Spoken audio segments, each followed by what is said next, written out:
Real esoteric spirituality without all of the fluff, without all of the nonsense. This is the thunderwizard.com YouTube channel. Click subscribe and then hit the little bell button so that you can be notified whenever I've uploaded a video or when I'm doing the live Q&A videos. So today I want to talk more about the love series that I started on just before Valentine's Day. So today I want to talk about probably the most important aspect of love and relationships, which is communication. So, sorry, my scalp's a little itchy. I've got this, it's cold, so I've got my cap on here, my little wool cap. And now it looks strange. There we go. Is that better? All right. Okay, so communication and love. As you heard me talk about in a previous video, I wrote a book about love and communication between men and women, and I called the book How to Keep a Man. And I did that because I was frustrated. I was trying to get back into the dating scene, and it just seemed like, it was just such hard work, relationships. And I was frustrated. I was frustrated with my experience with communicating with women. And so I wanted to write a book that I thought might be helpful so that women could understand men and know how to communicate with them better. Now, of course, things go both ways because men have to learn how to communicate with women as well. And so maybe I can balance out the spectrum here. But we're going to talk about both of those things today. So before we start talking about communication, we need to understand the energetic difference between the masculine and the feminine. And I learned this very early on as a Taoist martial artist, and we got deep into the yin and yang, the male and the female. And it was a very interesting class because we would do these energy practices, and we'd do these forms, and we would spar and do all that kind of other stuff and try and practice the energetic principles. And then pretty much the second half of the class was philosophy discussion. And we would talk about the yin and the yang. And part of that was we would talk about our experiences with women, because it was all men in the class. We did have women come through, but they ended up not staying for various reasons. But let's see, what do I want this side. Things are looking weird on my head. So we did talk about, how men and women communicate. So because it was a bunch of guys, we ended up talking about how men and women communicate, and especially what women are seeking, and energetically what the feminine is doing. And then we would take that understanding about the communication between the masculine and the feminine, and we would put it into our martial arts, because you had to be able to physically, practically do something with that knowledge. That's the great thing about martial arts, is that martial arts, if it doesn't work on a practical level, it's useless. You can talk about it all day long, but if you can't actually go and do something with it in a real life, battle situation, then it's meaningless.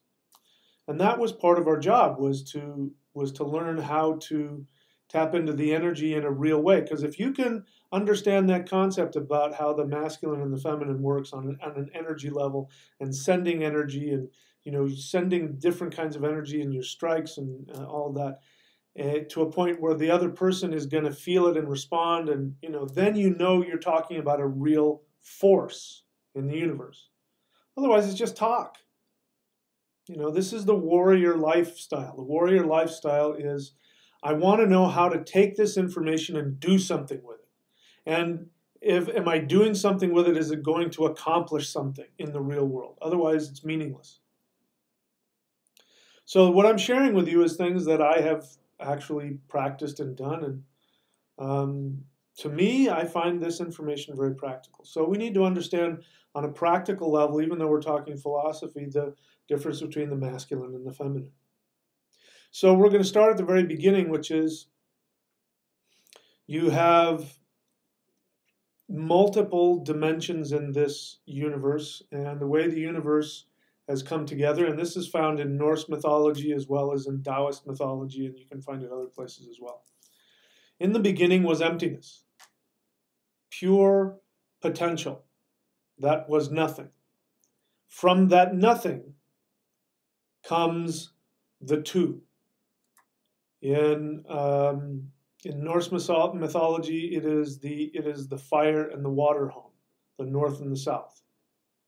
The fire and the water come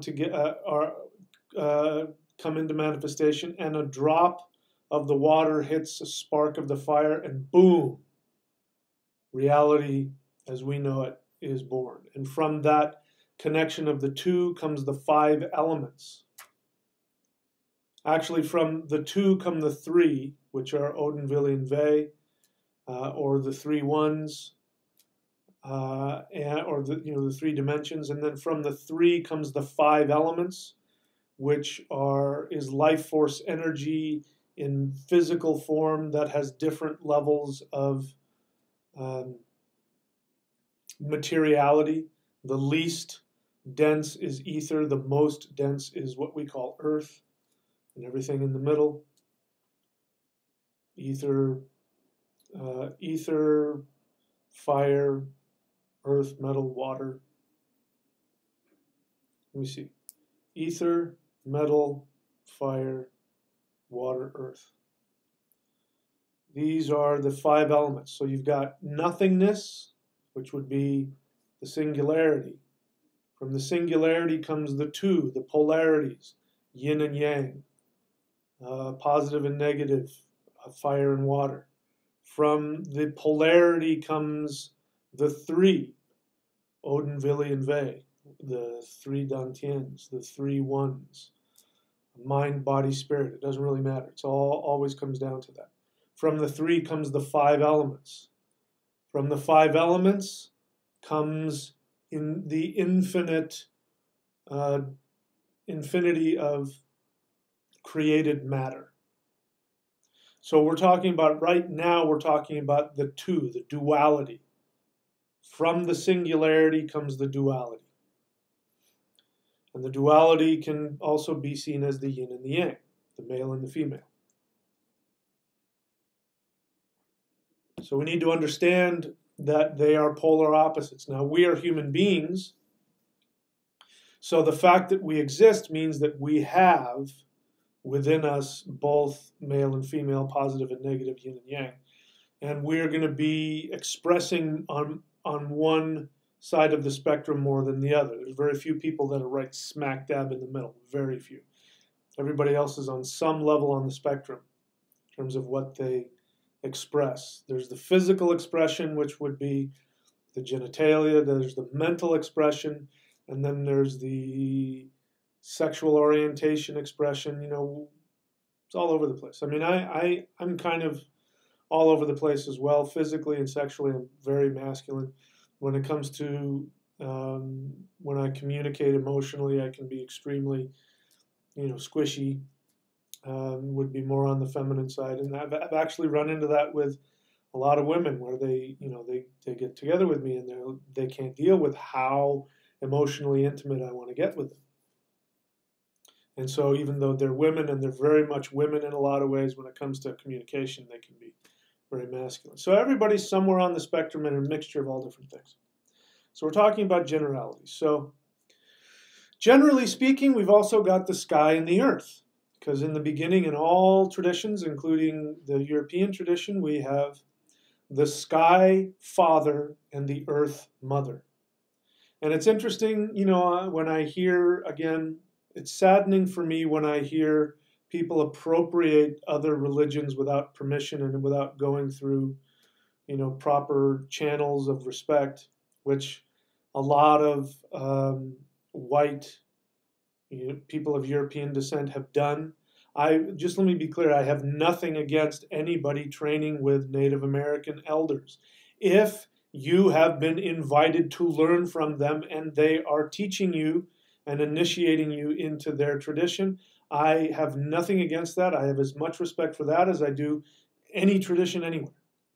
But let's be honest, the majority of Western white people who practice Native American shamanism are either learning from some other white guy or some, there's a ton of white people pretending to be natives and or they've just simply thrown things together that they've seen in movies and read in books, and they think they're practicing something. And I don't have a problem with their motivation, because their motivation is they're trying to get out of the false religion that has been given to us over the past 2 millennia, and they're trying to get back to original native spirituality that all people had on some level. But it bothers me when I see people appropriating it, because you can't appropriate somebody else's religion unless there's some serious self-hatred going on. And I want people to be conscious of any negative self-feelings. And one of the ways that we can heal our self-hatred is through our own ethnic traditional background. And again, I don't want to get any messages from people, I'm half this and half that. Is it okay? It's okay for you to do any tradition anywhere. I don't have, like I said, I don't have a problem with people doing Native American stuff, but Native Americans have a problem with it. And it has to do with the appropriation of their culture and the destruction of their culture and all that kind of stuff. Going and learning Vedic Hinduism or learning Taoism, you're not appropriating something from some culture that's still trying to get themselves together. When you appropriate Native American religion, you end up really muddying the waters and causing more damage to them. So when it comes to that, get permission first. I got into a discussion about this with somebody a while back who wanted to take the opposite tack and say, well, nobody else can practice what we're doing. And I had to explain to him, first off, there aren't any Native Americans. There's very few people of other ethnicities running around wanting to be Vikings. There's a few, but not very many. So it's not like we have this influx of foreigners trying to appropriate our religion, because they really could care less.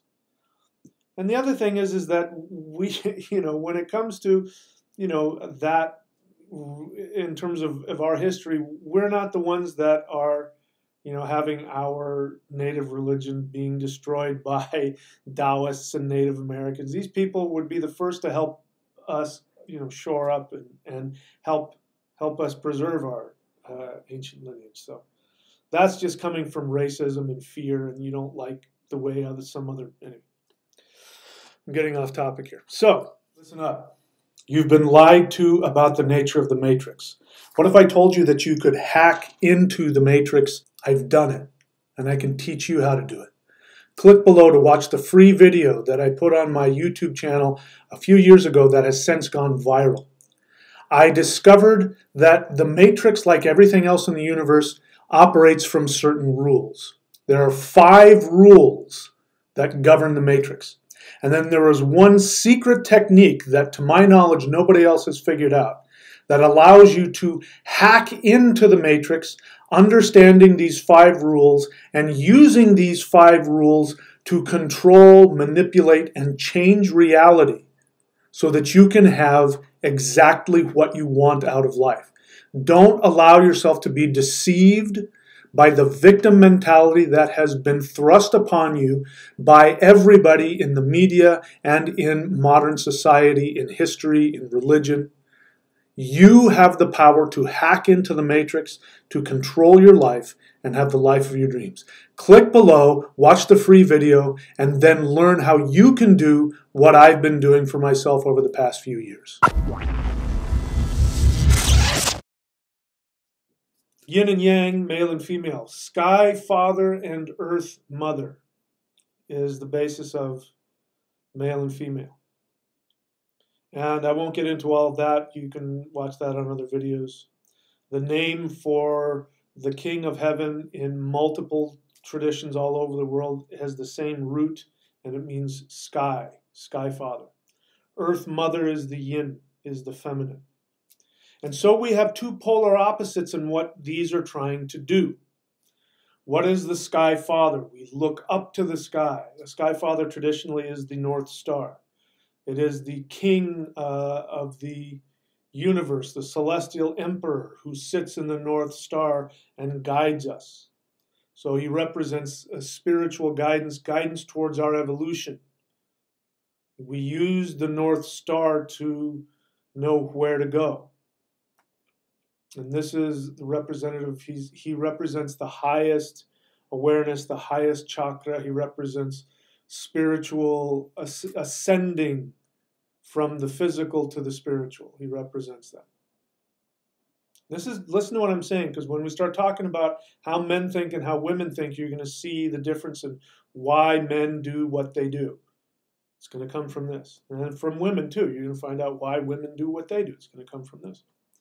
So the earth mother is the feminine, and that is going to be the polar opposite of that, which is instead of seeking to transcend, instead of seeking to become less material, the earth mother is going to want to enmesh in physical reality, want to create, give birth, bring that energy to create more physical reality. Having children, having a family. All of that is the maternal instinct that's coming from the yin energy wanting to create and become more dense, not less dense. So you see that this can be, the two come together to create, but they're coming from different places. And one wants to enmesh and one wants to ascend. Okay, so that's the basic ways that yin and yang are working. So again, I'm speaking generally. The feminine wants to create karmic bonds. What? Huh? Women listening to me are having a temper tantrum. I don't want karmic bonds. I want enlightenment. Well, the feminine energy in and of itself wants to create karmic bonds. That's why the goddess is called Maya. Her name is illusion. The feminine wants to create illusion. This is going to make sense later on as well, in terms of the seduction process between men and women. The Maya wants to create illusion. And I'm so grateful that she does. The beautiful illusion that she creates, I love it. Masculine wants to shed all illusion and achieve ultimate truth. Women, or I should say the feminine wants to create stability, wants to create community, wants to create a home, wants to ground. The masculine wants to explore and conquer, wants adventure. How do you know this? Here's one way you can see this. When women come home from work in their car, what do? They drive headfirst into the driveway and then get out and go into the house. What do? Men come home, they turn around, they do the three-point turn, and they back their car up so that their car is facing the street, ready to go. Why is that? Because when the woman is coming home, her focus is home. Home, nesting, family, connection, food, whatever. Home. What are men thinking when they come home? I want to get ready to leave. I want to be able to leave as soon as possible. When you're going on a trip, right? We're talking generally speaking, of course, when you're going on a trip, The man is talking about, let's pack the car. Let's get the car packed and ready, the night before. Let's stay up until 4 o'clock in the morning packing the car, making sure everything's in the car so that when they wake up in the morning, they don't even have breakfast or coffee. They just go to the bathroom and get in and drive and go. They just want to get on the road. I want to get on the road as soon as possible. Right? And the feminine is like, well, can't we stop along the way and can't we get something to eat? They want to enjoy, they want to enjoy the trip. They want to enjoy the process. Men just want to, let's just get there as soon as possible. Let's talk about sex. If you've ever been on OkCupid, one of the things I like about OkCupid is that it has all these questions. And there's all these sexual questions, which is great. You can get in there and you can see, is somebody, all kinds of things. One of them is, orgasms are the most important part of sex. Men always will say yes, or it's all about that. It's about achieving the destination. Let's get there as soon as possible, right? Let's just hammer away as fast as possible until we get there. And you'll see most of the time women will say no. That's not what's most important. And I've been with women who have, as a man, I'll go, did you achieve? And they'll say, no, but that's okay. I mean, I'm sorry, let me be clear. I've got a reputation to uphold here. Sometimes they have said in the past, no, but that's okay. It's not about that. I'm like, what are you talking about? It's not about that. That's the whole point.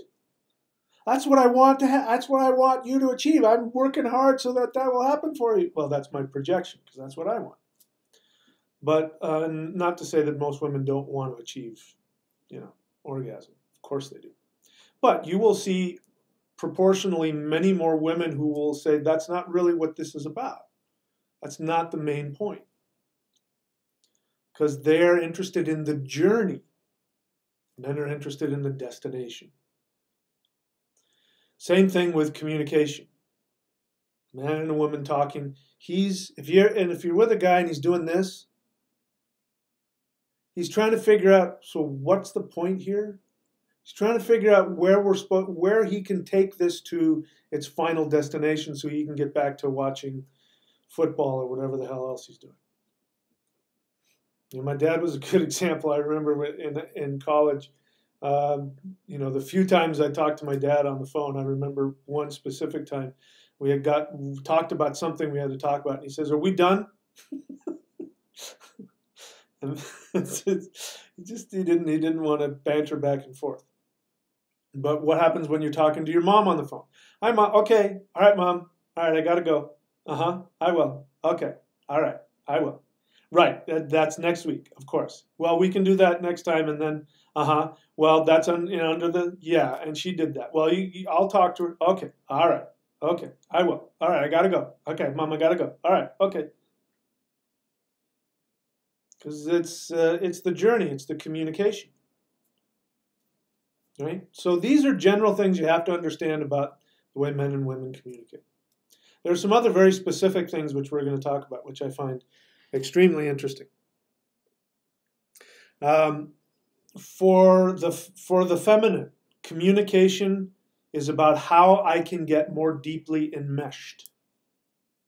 So the rune Yera, that rune, it looks like two Kenaj runes stuck together.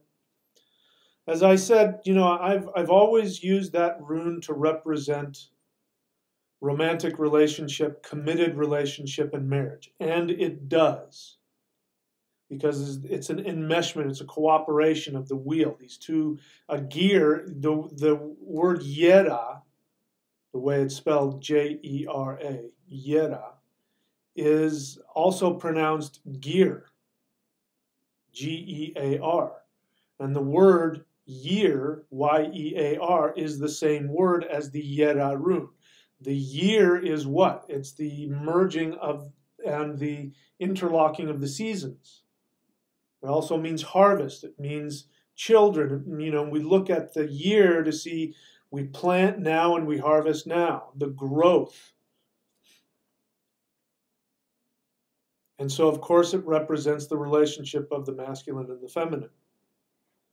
And now when I look at that, like if I'm doing a rune reading, and especially if it comes up having to do with romantic relationships, it means unconscious enmeshment.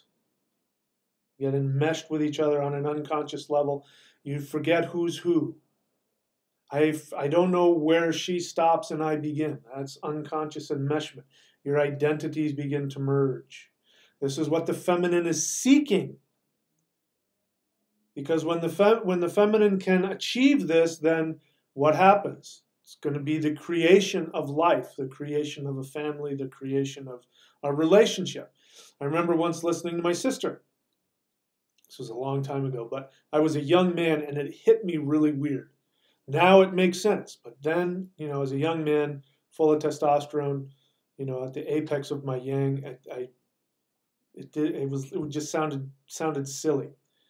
But she started talking about her relationship, and she started talking about, and we have this relationship, and the relationship needs, and she would talk about the relationship like it was a child or a person, and I thought, how silly and stupid that is. Oh my God, what a woman. That was the thought in my mind. Of course, I didn't say that to her. But now I understand. It's because the feminine wants to create that enmeshment, psychological enmeshment, which will create a bonding, which will create children and family and connection and rooting and nesting and all of that good stuff. So in communication, the majority of the time, that's what's happening. Now, that doesn't mean that there aren't women out there that want to get to the point, because there are plenty of women that communicate from a very masculine perspective, and I actually enjoy those women because then we have less unnecessary chaos and drama. That's just me. So, the masculine. The masculine is seeking to conquer. The masculine is seeking to find adventure. And so men are always thinking about their job, their career, and what they're going to accomplish with their name. And for them, family and a relationship are part of that. So they do invest a lot of time and energy in their children and their family, and it's part of their name, their legacy, which is, again, it fuels them to go out and conquer more and become more successful, because then they will give that back to their children, which means it will give them, it will be that their children are their legacy. This is what I accomplished in this world. So this is what men are doing when they're communicating. When men choose to commit, I've talked about that, but this is a good time to talk about it again. Because the feminine is looking to enmesh, even if, let me be really clear about this, even if a woman is clear that she doesn't want to marry this guy, that all she wants is to date him for a while, even if we go to the extreme and she's just a gold digger and she just wants his money, she is going to do it through trying to enmesh psychologically, which means that she will talk and act in ways that will seem like she wants a relationship, like a long-term relationship. Her strategy will be similar to a woman who's trying to get a husband so that she can settle down and have a family. It's going to be the same idea. And this can be very confusing for men. Very confusing for me, because in some ways I'm extremely masculine in the way that I think. So I get very confused by some of the things that women do sometimes. And I see this especially with women that I'm friends with or that I know in other circles, and I hear them talking about the relationship that they're in that they know they don't want to be in. And I'll say, so do you, they'll talk about how they want to have kids someday, and I'll say, so the guy that you're living with, do you want to have kids with him? Oh, no, I definitely don't want to have kids with him. Well, so what are you doing with him? I mean, why are you with a guy you don't want to have kids with when kids are really important to you? Because there's a part of their brain that is still wrapped up in being enmeshed. That's just part of the deal. Masculine is seeking to get to the point. Let's just get to the point. So let's talk about, let's get to some stuff about the male brain versus the feminine brain. There's a thing in your brain called the corpus callosum. So look it up. C-O-R-P-U-S, first word, second word, C-0-L-L-U-S-U-M, corpus callosum. It is the bundle of nerves and things that keep the two halves of the brain communicating. And there are people that are born without a corpus callosum, I think, and there are things where you can have damage to your corpus callosum, and then you have some really weird things going on. With the left side of the brain, that is going to be the more masculine side of the brain. It's going to be, deductive reasoning. This is this, that is that, right, wrong, good, bad, up, down, and very practical, two-dimensional thinking. And the right side of the brain is going to be the feminine side, which is going to be more about, there is no separation and philosophical, emotional, artistic, spiritual, mystical. That's the right side of the brain. That's the feminine side. It is a fact that men have a smaller corpus callosum than women, which means that the two halves of the brain are not as enmeshed. That's why men can only do one thing at a time. Women can have the phone in one hand, be cooking dinner with another hand, and have a kid, or have a phone up against their shoulder and a kid in one hand and cooking the dinner and doing all at the same time. It's because the two halves of their brain are communicating much more freely. But men have to focus because they have to go out and they have to get food. They have to hunt. And hunting is you're focusing the laser. And you got it. And it's interesting because most people are right-handed. I'm very right-handed, which means left-brained. And that has to do with exactly that. Our right arms developed stronger and more coordinated than the left because when we were, proto-humans, we had to learn how to throw spears and kill things with that, which does what? The right arm connects directly to the left brain. So that's why baseball, what are you doing? The pitcher is throwing, baseball is about throwing a ball. That is tapping into some old spear throwing genes in there that want to express. We don't walk around with our spear 24/7 looking for things to, mastodons to kill. So we play baseball or we play football. It's coming from the same thing. That's why guys are so into throwing things. It's throwing knives. That's what that's all about. It's millions of years old evolution, and it keeps them in their left brain. It keeps them in that deductive reasoning. That's why they're so into it. Okay, if you didn't know. But we need to be focused and dualistic in our thinking because that's what will keep everybody alive. It's when you're going out and hunting, you need to be able to do that. Warfare and protection, men need to be able to have quick reflexes and act very directly, do one thing very fast. On the battlefield, the last thing you want is an emotional guy who needs to talk about his feelings. He will get everybody killed. So that's why men in discussions with their feminine counterpart are always doing this. What's the point? There's a different look when they first meet you because they're trying to get you in bed, and that's, they got a smile on their face, but they're still doing the same thing of, how do I take that information and get her to bed? Sorry, that's just the way we're all built. I remember there, here's another good example. Again, back in my 20s, when I had my theater company, and there was a woman in my theater company, and she was a very attractive woman, very feminine, and I was very attracted to her. But, I don't mix business with pleasure, so I didn't do anything about it. But she had a couple of drinks one night, and she was kind of tipsy. She came over and she started flirting with me. And she started talking to me about dancing. And I don't know if she was talking about salsa dancing or ballroom dancing or something.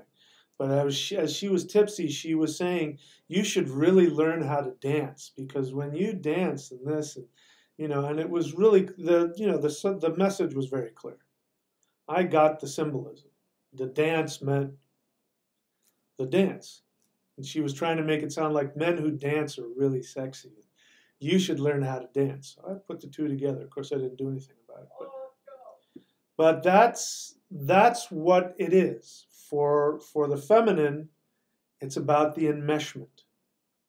And that's why, like when it comes to enjoying the bedroom, foreplay is something that, well, I personally love foreplay. But, we're talking about the extremes here. The young guy is going to just go right past the foreplay and into, let's get to the part where I fall asleep on the bed. When men and women fight, this is where we're really going. We're learning all of these basics because then we want to get to the part about fighting, because that's the tough part. That's when the communication has broken down. And the communication, the fighting, will always be dealt in this way. I've said this before, I'll say it again, because these things bear repeating.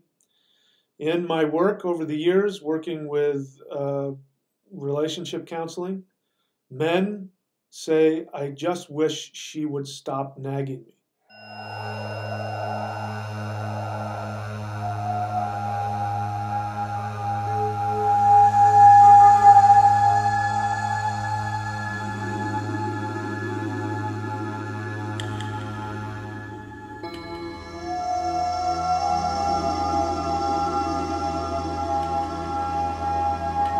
Hi, I'm Michael Denny of SpiritTao.com, and this is Celestial Negung Part 1. Celestial Negung means that this is power that is descending from heaven.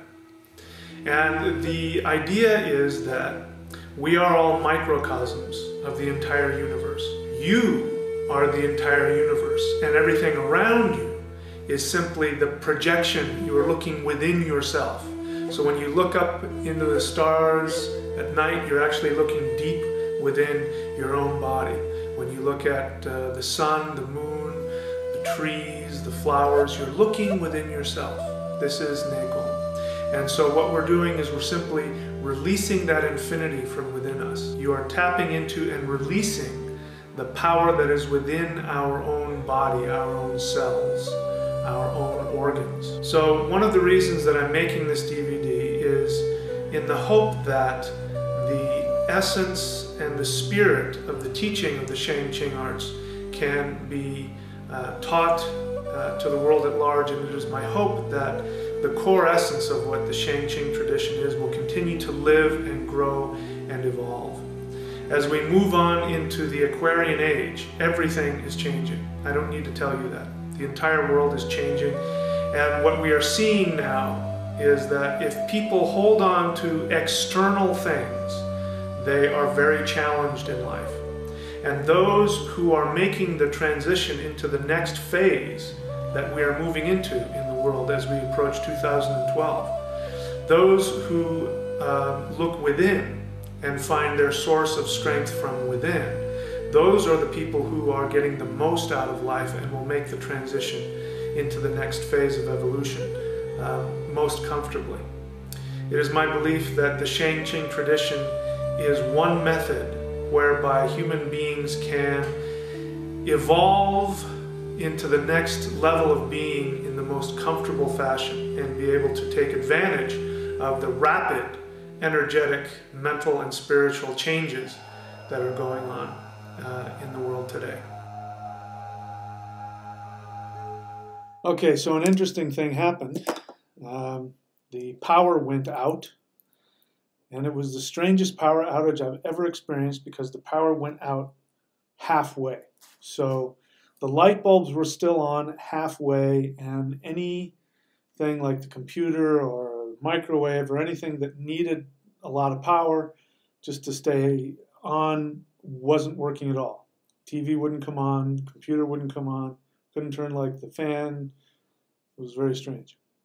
So I have come to find out that when I'm in communication, whether it's on the phone or in any other capacity and I'm teaching, if there is like, the phone drops out or there's a power outage or some kind of technical snafu, it means that what I was about to say or what I'm talking about is extremely important.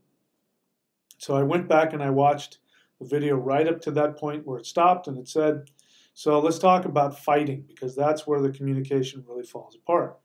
And then I said that what men say is they always say the same thing, which is, I wish she would stop nagging me. I wish she would stop criticizing me. And then, I was going to get to the other part of what women always say, but I didn't get that far. So that means that the universe is saying we got to talk about that. So let's talk about that.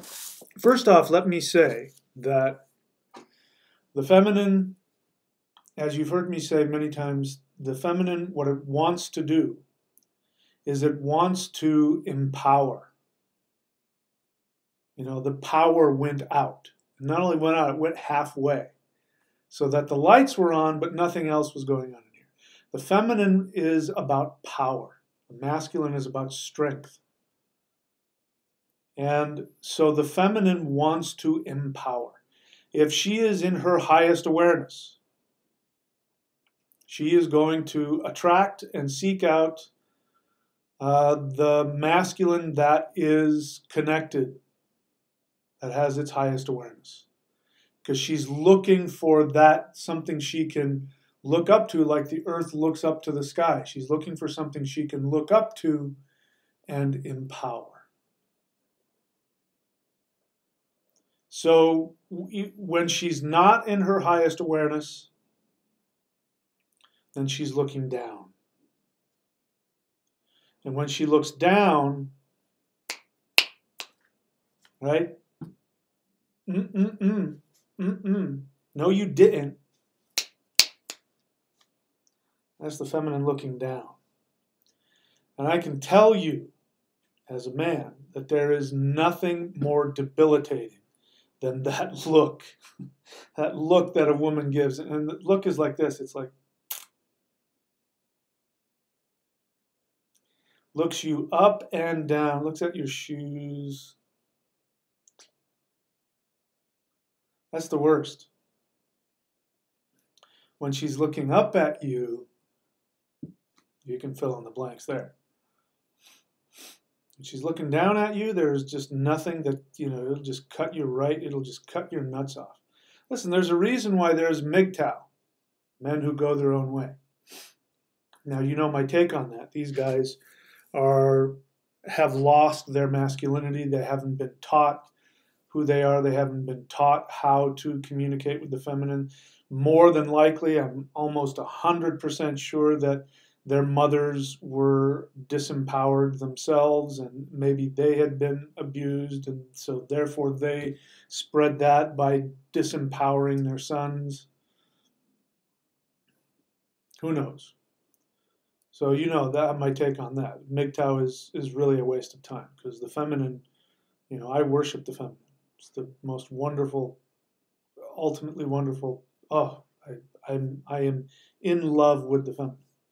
That doesn't mean that I don't have sharp words for those women that want to look down at you and slice you a new one. So when she's not in her highest awareness, she's going to look down at a man. going to be looking for ways to chop him down. If she is disempowered herself, she is not aware of her power as the Shakti of the universe, the power of the universe that even the gods themselves need in order to be empowered. In order for me to send my wisdom onto the airwaves or the whatever, I need Shakti, I need that electricity, otherwise I can't do anything. I'm sitting in the house and I have all these wonderful ideas and I'm only talking to myself. But when I'm filled with Shakti, when my electricity is working, this message goes out all over the world. That's the power of Shakti. When she's in her highest awareness, she is going to seek that masculine that she will look up to. That she will look up to, and that will trigger her to release her power onto him. When a woman is criticizing a man, that is her instinct to empower him to be his best gets turned in on itself, and what ends up happening is that she tells him, you know what you should do, you know what your problem is, you know, if you just made more money, you know, if you just did this. You know, I shared that, well, that's what happened with my ex-wife. She, you know, my perspective, my experience was that she was not in her highest awareness, but Shakti came through in a negative way. And the message that came through from her was, I can't empower you. You need to empower yourself. Go empower yourself. That's not what she meant to say. Those weren't her exact words, but that was the very clear message, and I got it. And I now looking back, I really got it. I've since been empowered by an empowered female who was able to look at me and look up and see in me what I couldn't see in myself.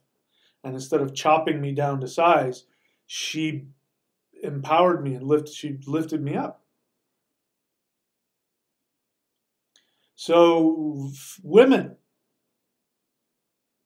I want you to be honest. If your first reaction towards men is to chop them down to size, you think men only want this, men, you know, listen, it's all, everything you could say about what men do wrong is true. There's nothing, it is true. Men do objectify women. Men oftentimes use women as, clean the dishes. You know, I had a friend in high school and he thought it was a funny joke. It wasn't. He'd get hit. I mean, women would slap him across the face when he said it. But, we were all hanging out. It was high school. You know, we were all hanging out. And I don't know I think it was his house or something like that. And we were being bad kids and we were drinking beer and smoking cigarettes and whatever else we did.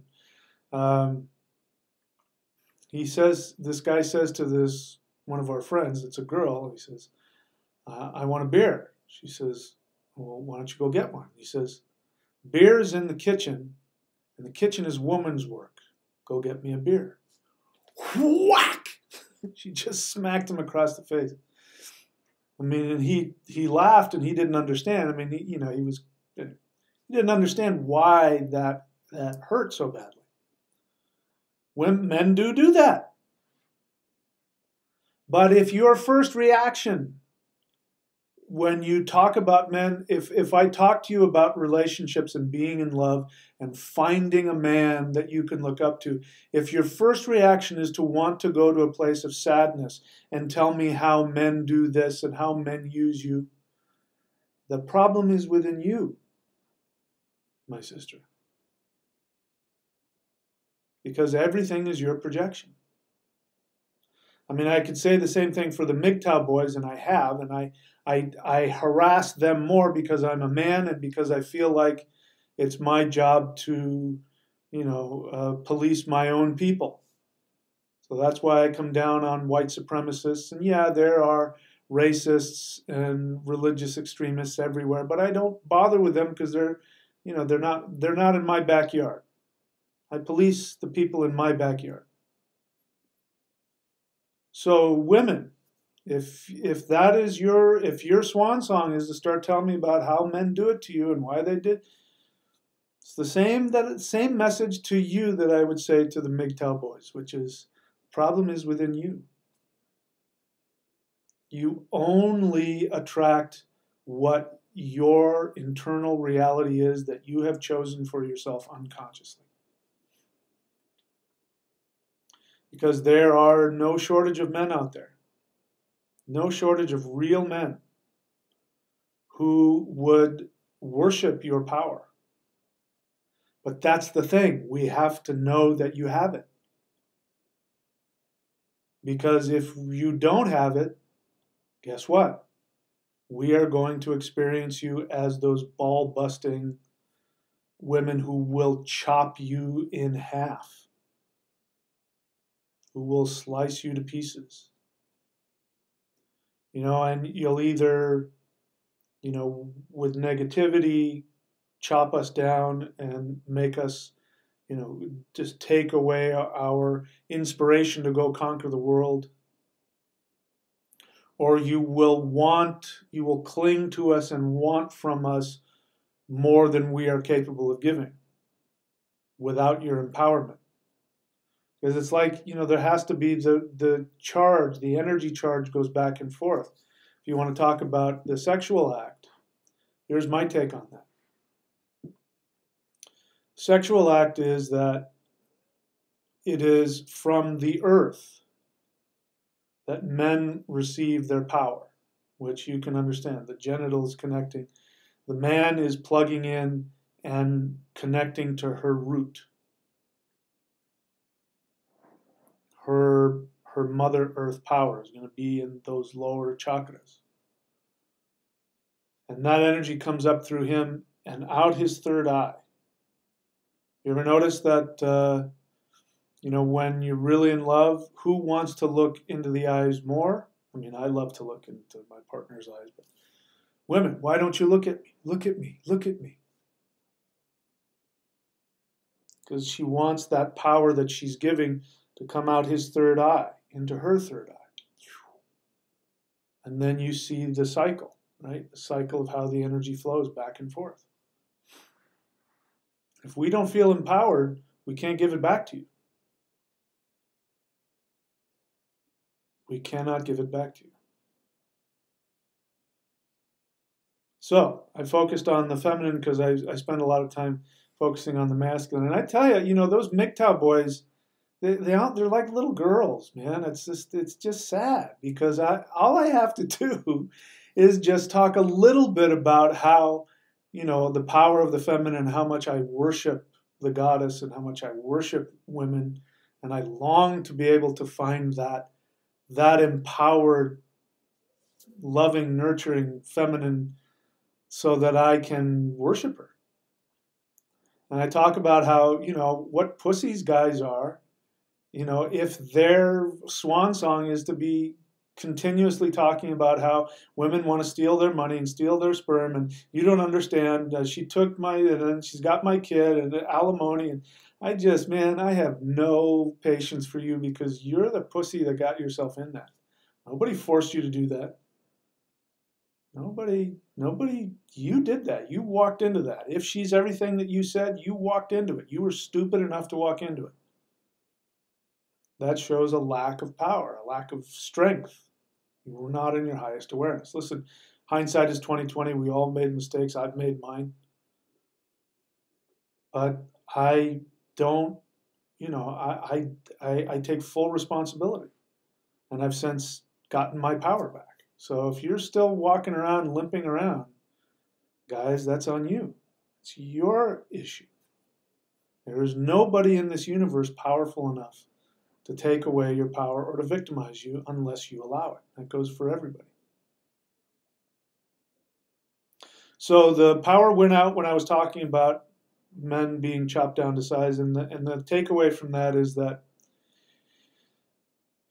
if women, if your first response is to be negative and to be, want to criticize men and to feel disempowered by men, and men have done this to you and men have done that to you, then I submit to you that you yourself are not empowered with your own Shakti, and to seek that out, to seek your own power. A man will not be able to give that to you. What a man will do if he is empowered, in best scenario, is that his strength, his spiritual awareness will make you want to look up and reflect back to him. He will inspire you to open your power to him. And this is something, again, when it comes to communication, men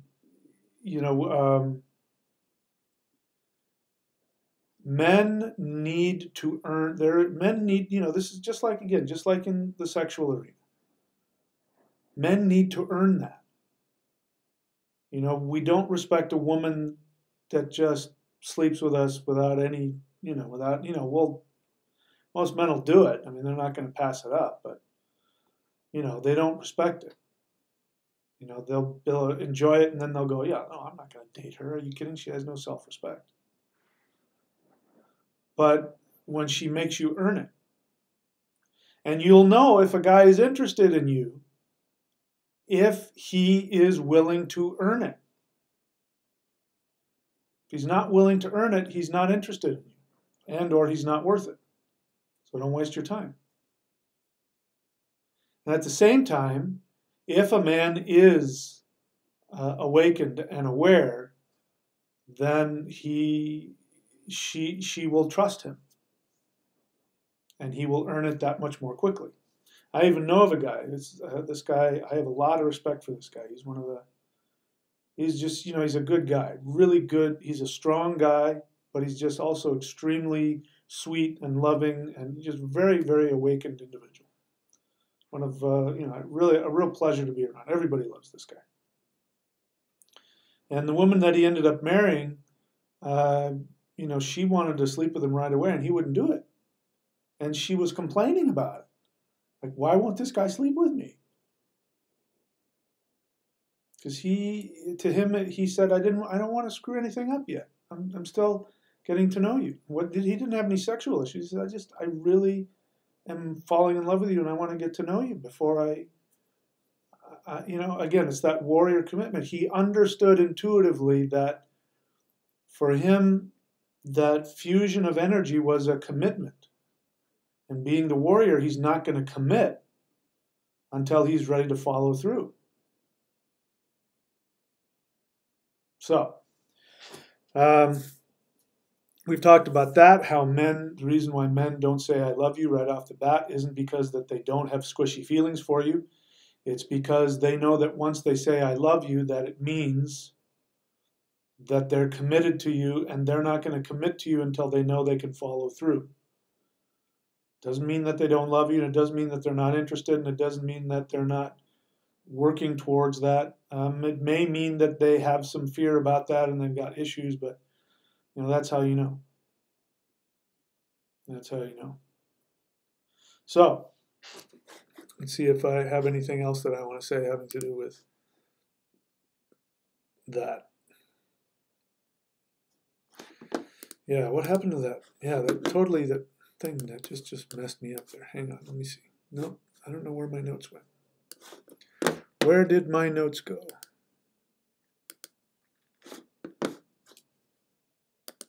All right, so I'm not finding my notes. So, I think we'll just leave it at that for today in terms of communication. This time, I will leave the burden on the women. I love to go toe to toe and give the MGTOW boys a black eye and tell them to cinch up their nutsack and all that, because it's just, I have no tolerance for pussies. And any man who can't, who's going to complain like a little girl about how women do this and do that to him. It's hard for me to listen to. Very hard for me to listen to. And so I tend to attack them more than I chastise the feminine. And I think it's because I actually feel pretty strongly towards the feminine. I want to protect them. I want to help them. That's my codependence, if you will. But it could be that. Anyway, so that's it. So we'll talk more about all this stuff in upcoming videos. So as I've been saying, and I'm going to start promoting it more, I strongly recommend, if you haven't already done so, to go to matrix.thunderwizard.com, and I would recommend that you take that course, The 5 Rules to Master the Matrix. Everything that I teach because I think it isn't just, I want to give you the tools so that you can get the most out of your life. And I think the Manifestation Mastery course and the 5 Rules to Master the Matrix are 2 very important tools that work well together. And if you want to get the most out of this human avatar that you're running around in, you really need to understand how the matrix works, what the rules are. And all the stuff we're talking about falls among those. So I strongly recommend that. Get the rules to, the 5 rules to master the matrix. And we're going to continue with the Manifestation Mastery course and everything else as well. So keep your eyes peeled for that. And of course, if you want to get access to my books, go to courses.thunderwizard.com, click on the books, the DVDs. Courses.thunderwizard.com has access to everything that I make available to you. So that's it for you this time. Talk to you guys soon.